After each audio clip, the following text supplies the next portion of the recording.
Hi friends मु राज आपन को स्वागत करुछि मो YouTube channel RK cricket lover को। टी20 विश्वकप रे पाकिस्तान को धूली चटेला भारत। मेलबोर्न रे दीपावली रो भेटी देले विराट। किंग कोहली को दमदार बैटिंग बल रे पाकिस्तान हाथरू मैच को छड़ाई आनिला टीम इंडिया।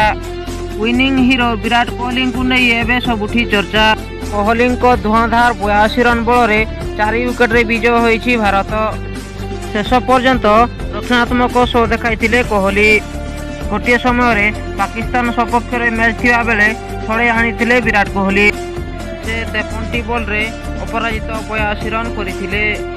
एहा भितरे रहिथिला 4टी छक्का और 6टी चौका। पाकिस्तान सपक्ष मैच विनिंग इनिंग्स पारी खेलिया परे विराट कोहली को चारिआडू प्रशंसार सुओ छुटुछि।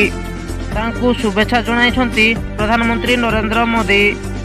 सेहीपरि सचिन तेंदुलकर, वीरेंद्र सहवाग, बीवीएस लक्ष्मण, दक्षिण आफ्रिका cricketer AB de Villiers, Gautam Gambhir, Yuvraj Singh शुभेच्छा जणाइछंती।